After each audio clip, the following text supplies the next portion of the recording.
बात 17 मार्च 2017 की है। उत्तर प्रदेश के विधानसभा चुनाव में ऐतिहासिक जीत दर्ज करने के 6 दिन बाद तक इस बात का फैसला नहीं हो पाया था कि प्रदेश का मुख्यमंत्री कौन होगा। टेलीविजन चैनलों पर कयास लग रहे थे कि मुख्यमंत्री की दौड़ में टेलीकॉम मंत्री मनोज सिन्हा और प्रदेश बीजेपी अध्यक्ष केशव मौर्य सबसे आगे चल रहे हैं। अचानक दिल्ली से उसी समय गोरखपुर लौटे योगी आदित्यनाथ के मोबाइल की घंटी बजी। दूसरे छोर पर पार्टी के अध्यक्ष अमित शाह थे। उन्होंने योगी से पूछा, इस समय आप कहां हैं? जब योगी ने कहा कि वो गोरखपुर में हैं, तो अमित शाह ने कहा, आप तुरंत दिल्ली आइए। योगी ने यह कहकर अपनी असमर्थता जाहिर की कि इस समय दिल्ली के लिए न तो कोई फ्लाइट उपलब्ध है और न ही ट्रेन। अमित शाह ने कहा, मैं कल सुबह तड़के आपके लिए एक विमान भेज रहा हूं। जब योगी का विमान दिल्ली पहुंचा तो उन्हें हवाई अड्डे से अमित शाह के 11 अकबर रोड निवास न ले जाकर केंद्रीय मंत्री पीयूष गोयल के निवास पर ले जाया गया। अमित शाह वहां योगी से मिलने आए। वहीं उन्होंने औपचारिक रूप से योगी को बताया, आपको लखनऊ जाकर यूपी के मुख्यमंत्री की जिम्मेदारी संभालनी है। मैंने हाल ही में प्रकाशित पुस्तक at the heart of power the chief ministers of Uttar Pradesh के लेखक और इंडियन एक्सप्रेस के संवाददाता श्यामलाल यादव से पूछा कि योगी को उत्तर प्रदेश का मुख्यमंत्री बनाने के पीछे वजह क्या थी।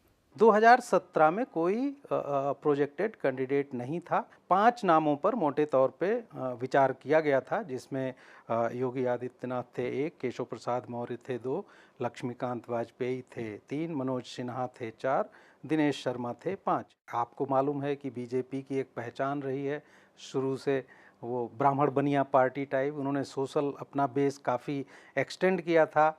उस बेसिस पर वो ठीक है कि केशव प्रसाद मौर्य जी जो ओबीसी होने के नाते, प्रदेश अध्यक्ष होने के नाते उनका दावा और ये बनता था। लेकिन हमें लगता है कि कई समीकरणों का जब इन्होंने ध्यान दिया, योगी एक स्वाभाविक उम्मीदवार के तौर पर बाहर आए, क्योंकि वो एक बाबा थे। दूसरा, जो उस समय बड़े एफर्ट बीजेपी में चल रहे थे हिंदुत्व, हार्डलाइन हिंदुत्व की, उसके वो एक प्रतीक के तौर पर थे। तो हमें लगता है इन सारी बातों को ध्यान करके, आपको ध्यान होगा मनोज सिन्हा का भी नाम थोड़ी देर के लिए चला था। केशव प्रसाद मौर्य को तो जब ये अंदाज लग गया कि वो नहीं बन रहे हैं, उनको बड़ा सेटबैक लगा और राम मनोहर लोहिया हॉस्पिटल में एडमिट हो गए थे, अगर आपको ध्यान होगा तो ये सब हुआ था। लेकिन हमें लगता है इन सारे समीकरणों को विचार करने के बाद बीजेपी ने योगी जी का फैसला किया।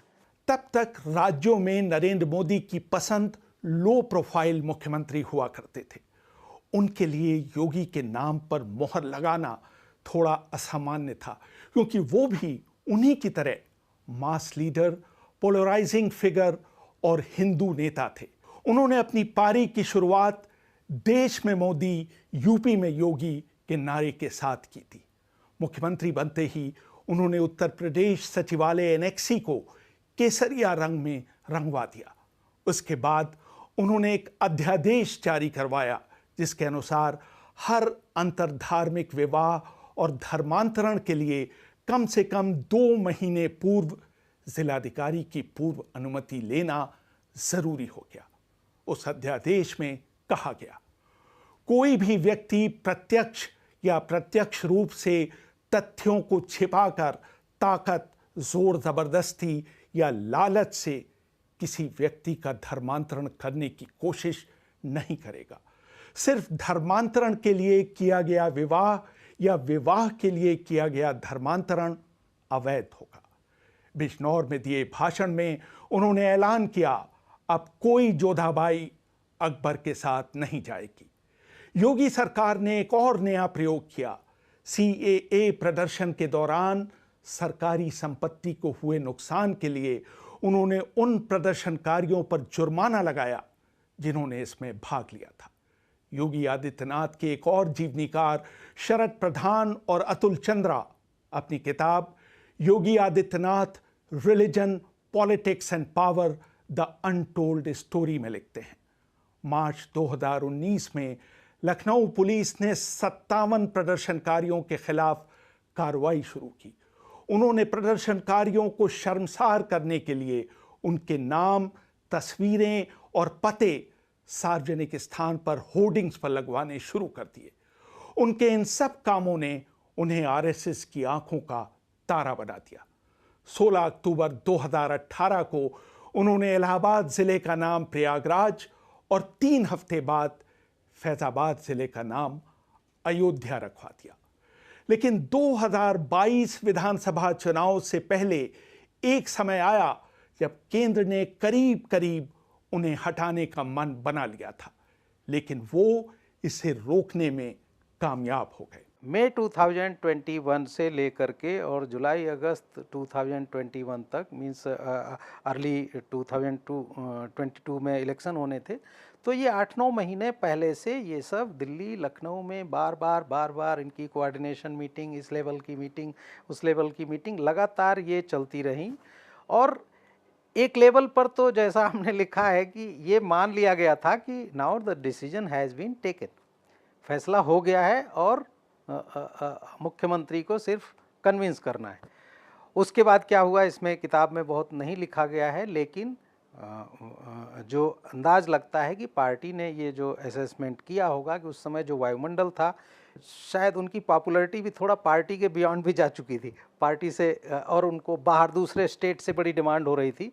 तो इनको लगा होगा कि इस समय ये रिस्क नहीं लेना चाहिए, इसलिए उसका पटाक्षेप इन चर्चाओं का वहाँ से होता है कि जब नवंबर में प्रधानमंत्री जाते हैं, वहाँ राजभवन में ठहरते हैं, वहाँ योगी से उनकी लंबी मुलाकात होती है।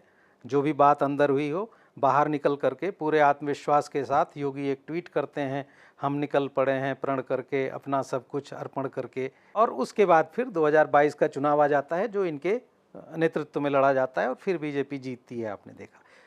2022 के विधानसभा चुनाव में योगी के नेतृत्व में भारतीय जनता पार्टी एक बार फिर उत्तर प्रदेश में विजयी हुई।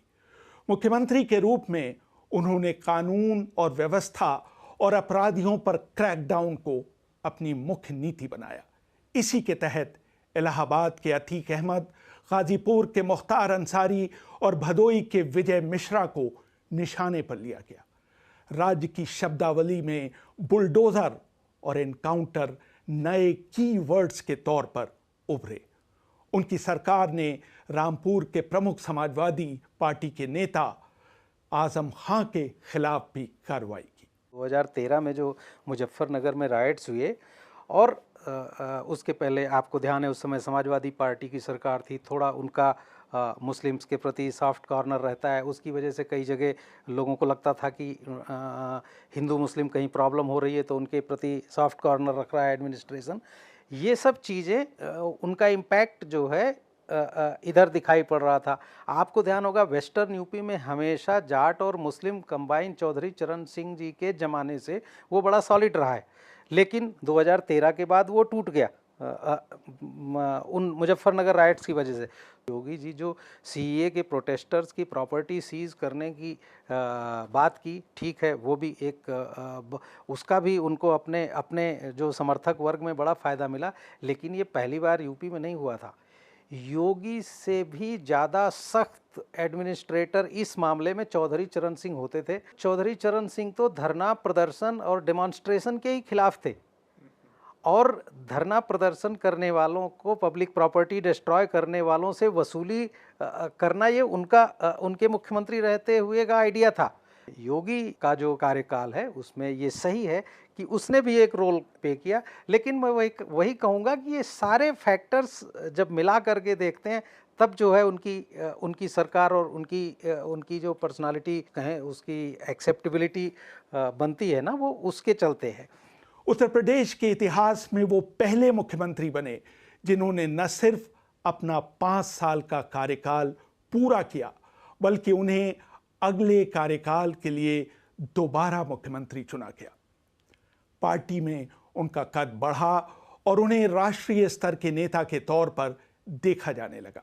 27 फरवरी को उन्होंने डॉक्टर संपूर्णानंद के एक कार्यकाल में सबसे लंबे समय तक मुख्यमंत्री रहने का रिकॉर्ड तोड़ दिया।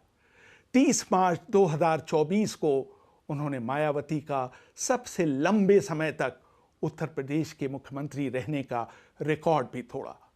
हाल ही में हुए लोकसभा चुनाव में उन्होंने भारतीय जनता पार्टी के मुख्य प्रचारक की भूमिका निभाई, लेकिन उत्तर प्रदेश में पार्टी का प्रदर्शन अपेक्षा के अनुसार नहीं आया और वो अपने सहयोगियों के साथ प्रदेश की 80 सीटों में सिर्फ 36 सीटें ही जीत सकी। मैंने राजनीतिक विश्लेषक अभय कुमार दुबे से पूछा कि उत्तर प्रदेश में बीजेपी के फीके प्रदर्शन के लिए योगी आदित्यनाथ को किस हद तक उत्तरदायी ठहराया जा सकता है। योगी आदित्यनाथ की भूमिका की समीक्षा तो तभी की जा सकती है जबकि उनके पास कोई जिम्मेदारी होती। आप देखिए, पिछले पूरे लोकसभा चुनाव में जिस तरीके से चुनाव लड़ा गया, उत्तर प्रदेश में लोकसभा चुनाव को पूरी तरीके से आला कमान द्वारा कंट्रोल किया जा रहा था। लोकसभा चुनाव की पूरी बागडोर अमित शाह के हाथ में थी। सारे टिकट भी उन्हीं की मर्जी से दिए गए और एक एक कॉन्स्टिट्यूएंसी का, एक एक निर्वाचन क्षेत्र का प्रबंधन अमित शाह खुद कर रहे थे, खुद देख रहे थे। और उसका सबसे बड़ा सबूत यह है कि जौनपुर का किस तरीके से प्रबंधन किया गया। मान लो कहीं राजपूत वोट नाराज उन्हें दिख रहे हैं, जैसे कि बहुत ज्यादा चर्चा थी, तो अमित शाह ही उनको जाते थे समझाने के लिए, बजाय इसके कि वो योगी जी से कहते हैं कि आप उन्हें समझाइए। योगी जी का काम तो केवल इतना था कि पार्टी के स्टार प्रचारक की तरह पूरे उत्तर प्रदेश में घूम घूम कर सांप्रदायिक भाषण, जिनमें उन्हें महारत हासिल है, मुसलमान विरोधी भाषण, उनको वो देते रहे। और योगी जी बाकायदा बखूबी उन्होंने वो काम किया।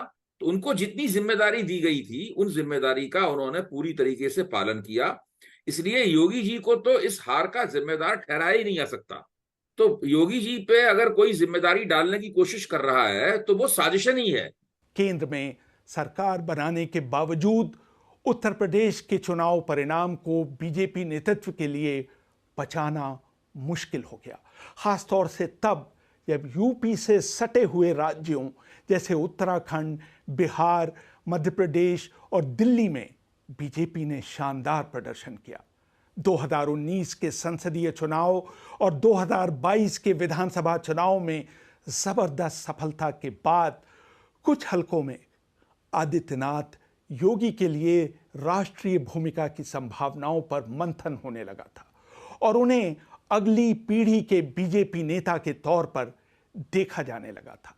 लेकिन क्या ताजा लोकसभा चुनाव के परिणाम से इन संभावनाओं पर विराम लग गया है? अनुप्रिया पटेल ने जो चिट्ठी लिखी है, जिस तरह उसको खुले रूप से लिखा गया है, जिस तरह उसको मीडिया को चिट्ठी को दिया गया है, वो इस बात का सबूत है कि वो किसी की शह पे ही काम किया गया है। और तो और योगी आदित्यनाथ को ही श्रेय आमतौर पर दिया जाता है कि उन्होंने भाई कानून व्यवस्था की हालत बहुत संभाल दी। औरतें, स्त्रियां अपने आप को बड़ा सुरक्षित महसूस करती हैं। अब एक खबर national crime bureau, record bureau के जरिए जारी की जाती है, जिसमें बताया जाता है कि महिलाओं के खिलाफ अपराध में उत्तर प्रदेश कितना आगे है।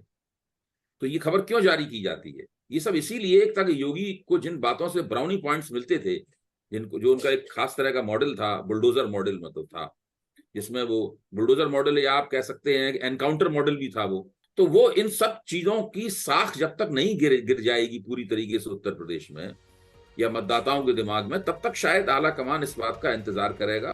तो उस लिहाज से आदित्यनाथ को मुख्यमंत्री तो बना दिया गया, दूसरी बार भी बनाया गया, लेकिन वो भाजपा के गले में हलक में अटके हुए हैं। भाजपा उनको ना अभी तक उगल पा रही है, ना उनको निगल पा रही है।